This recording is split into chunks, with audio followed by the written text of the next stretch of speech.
आइए, किसान इत्तेहाद का जो काफिला है ये कराल चौक में जो रुकावटें थी उसको तोड़कर ये दारुल हुकूमत इस्लामाबाद एक्सप्रेसवे के रास्ते दाखिल हो चुके हैं और वफाकी पुलिस की कोशिश है कि इन्हें हर 0 पॉइंट या फैजाबाद के करीब एंगेज किया जाए। एक बार फिर कोशिश की जाएगी किसान इत्तेहाद को रोकने की और ये बहुत बड़ी तादाद में है।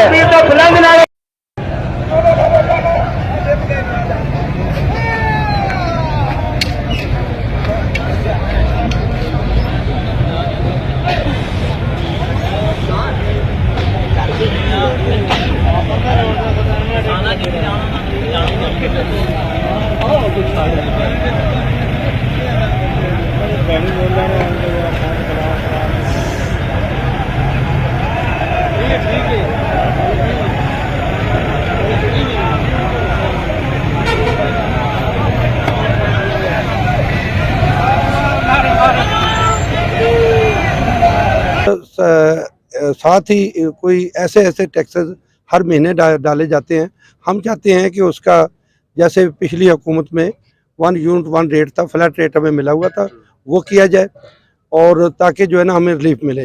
दूसरा इसके अलावा जो है वैसे ही आजकल आपको पता है महंगाई का दौर है और जिसके अंदर जो है ना वो बहुत मुश्किल हो गई है। हमारे जो डीजल है वो 250 रुपये लीटर हो गया है। इसी तरीके से हमारा बीज और बाकी चीज़ें जो हैं वो इतनी इंतहाई महंगी हो चुकी हैं, तो वो किसान अफोर्ड ही नहीं कर सकता है। आप यकीन करें कि हम जो है ना वो बिजली का जो बिल आता है वो अभी या तो किसी जानवर को फ़रोख्त करना पड़ता है या किसी बच्ची की या घर वालों के कोई जेवर फ़रोख्त करते हैं, तो तब जाकर हम ट्यूबवेलों का बिल अदा करते हैं। तो उसके साथ साथ जो हमारे मसाइल हैं जैसे खाद है, तो 15,000 की DAP जब आप डालेंगे और 1 या 2 बोरी अभी आलू की काश्त आ रही है उसमें एटलीस्ट वो 3 बोरी हमें DAP इस्तेमाल करनी पड़ती है। और यूरिया जो है वो मुझे समझ नहीं आ रही है इनके हुकूमत की कि यूरिया के ऊपर ऑलरेडी ये सब्सिडी दे रहे हैं फैक्ट्रीज को, लेकिन उसके बावजूद वो एक तो महंगी कर रहे हैं डे बाय डे और वो दूसरा नायाब है।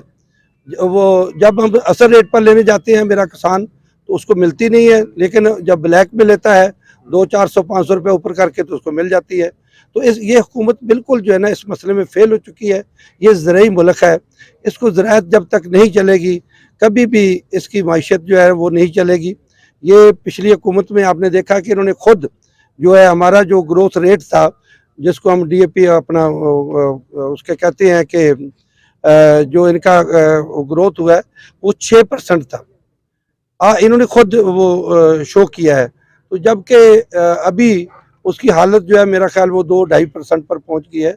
ये खाद की जो बोरी है उस पर जो देते हैं, अगर वो 15,000 की है तो सब्सिडी देनी है तो 14,000 की ये हमें दे दें, प्रोवाइड कर दें। तो ये जो है ना डायरेक्ट सब्सिडी ऐसे ही मिलेगी, तो और कोई तरीका नहीं है हमारे इनके पास। और लेकिन है कि जो खासकर ये पूरा माफिया है खाद वाला यूरिया का, मुझे आप बताएं कि यूरिया कोई बाहर से वो इम्पोर्ट तो नहीं हो रही और उसके बावजूद जो है वो और उस पर सब्सिडी भी उन्होंने अच्छी खासी दी है, कैश भी उसकी बंद नहीं होती है, तो वो डे बाई डे कैसे महंगी हो रही है उसका जो है ना डॉलर के साथ इसको कैसे रिलेटेड कर लेते हैं।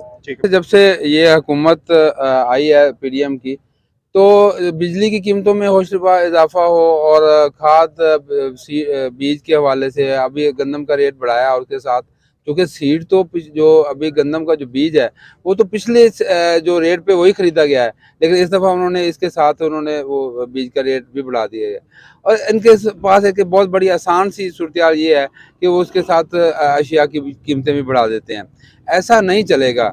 पाकिस्तानी कौम इतनी इस लायक नहीं है कि वो हर चीज़ की उसकी प्रोडक्शन में महंगी चीज़ें दो और उसके बाद उसकी जो फसल है उसको भी महंगे दामों बेच के और हुकूमत साफ हाथों में बैठ जाए, तो ये ऐसा नहीं चलेगा। हम ये चाहते हैं कि हमारे इनपुट रेट्स जो हमारे ज़री मदाखल हैं वो उनकी रेट्स कम किए जाए ताकि हम एक अच्छी रेट पे अपने कंज्यूमर को और उसमें हमारा कंजम्पशन का 80% हिस्सा हमारा खुद का भी तो है। अगर हम 70% या 80% आबादी हैं तो वो 80% हम खाते भी तो हम खुद ही हैं। तो हमारा ये मुतालबा है कि हमारी चीज़ों को जो ज़री मदाखल हैं वो कम किए जाए ताकि हम खुद एक सस्ती दामों चीज़ें खरीद भी सकें और अपने शहरी भाइयों को भी वो बेच सकें। अच्छा, मुतालबात आपके क्या हैं कि किसान का सर्वाइवल इस वक्त किस चीज़ में देख रहे हैं आप? जी, मेरा मुतालबा ये है कि जो ज़रूरी मदाखल हैं, जिनमें सबसे बेसिक चीज़ बिजली के बिल हैं। बिजली के बिल जो इस वक़्त जो आज से ठीक 3 महीने पहले जो 40-50 हज़ार का बिल आता था, वो इस वक़्त 2.5 से 3 लाख रुपए का बिल आ रहा है। तो ये बहुत अहम चीज़ है। उसके साथ-साथ यूरिया की दस्तयाबी, बीज बहुत महँगा है और उसका खालस नहीं मिलता, और उसके बाद डीएपी जो है वो 15,000 रेट। इस वक़्त अगर 15,000 आप डीएपी लेते हैं तो कोई भी फसल इस वक़्त कम से कम 2 डीएपी से कम नहीं होती, और अगर हम उससे कम डालते हैं तो उसकी एवरेज कम होती है। इसलिए पिछले साल 2022 और 23 का आपको भी पता होगा कि 1600 अरब रुपए की इंपोर्ट हुई है।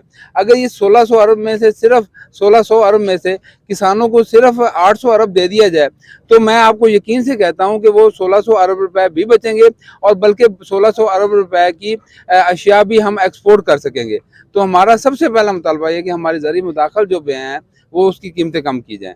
अच्छा, किसान जो है इस वक्त सिंध का और जो बलूचिस्तान का है वो तो बिल्कुल डूबा हुआ है। जी। आगे गंदम की काश्त का टाइम भी आ रहा है, तो इस वक्त किसान इत्तेहाद की जानिब से क्या मुतालबा है कि उन किसानों के लिए कोई बीज और खाद की जो है वो मुफ्त फराहमी का भी कोई मुतालबा हो रहा है? जी, ये हमारा सबसे बहुत अहम मुतालबा है कि जो बलूचिस्तान की, जिसमें हमने खुद भी विज़िट किए हैं और अपने किसान भाई और बाकी तमाम भाइयों के लिए जो भी हम कर सके अपनी तंजीम की तरफ से हमने ओवरऑल वो उसमें उनकी सपोर्ट की है। लेकिन हमारा सबसे बड़ा मुतालबा ये है कि उनको गंदम में, और ये इतनी नेचुरली उनकी मदद होगी कि आप उनकी सिर्फ बीज और आप उनको सिर्फ बिजाई के लिए कुछ उनके सपोर्ट कर दे, गवर्नमेंट कर दे, तो एक तो किसान आपको भरपूर गंदम के जो बहरान आने वाला है खुराक का, उसमें वो किसान जो खुद पिसा हुआ है वो मुल्क को भी वो भरपूर गंदम देगा, और दूसरा उसकी खुद की भी वो जो लॉसेस हैं वो पूरे हो सकेंगे। वरना गवर्नमेंट के पास इस वक्त कोई और ऑप्शन नहीं है उन किसानों की सर्वाइवल का और उन किसानों की रिहेबिलिटेशन का।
मुसलमान कदे भी पहल नहीं करते होंगे।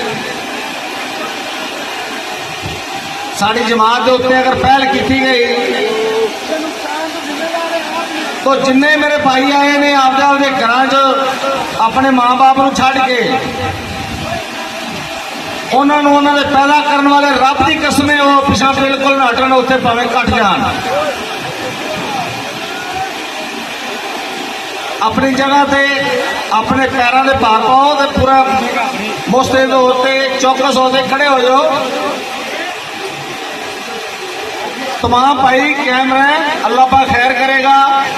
मेरे प्यारे ਵੀਰ ਆਜੋ ਆਜੋ ਸ਼ਾਬਾਸ਼ ਅਸੀਂ ਲੜਾਈ ਝਗੜੇ ਦੀ ਨੀਅਤ ਤੇ ਨਹੀਂ ਆਏ ਆਜੋ ਆਜੋ ਹੁਣ ਕਰਨਗੇ ਇਹ ਲੇਕਿਨ ਸਾਡੇ ਕਿਸਾਨਾਂ ਨੂੰ ਲੜਨ ਵਾਸਤੇ ਅਗਰ ਛੇੜਿਆ ਗਿਆ ਜਾਂ ਇਹਨਾਂ ਦੇ ਉੱਤੇ ਜ਼ਿਆਦਤੀ ਕੀਤੀ ਗਈ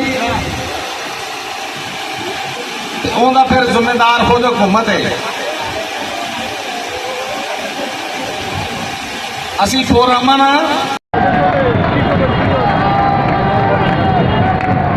आपने अभी तक हमारा चैनल सब्सक्राइब नहीं किया तो अभी सब्सक्राइब करें और बेल आइकॉन को क्लिक करके हमारी लेटेस्ट वीडियोस के बारे में अपडेट जानें।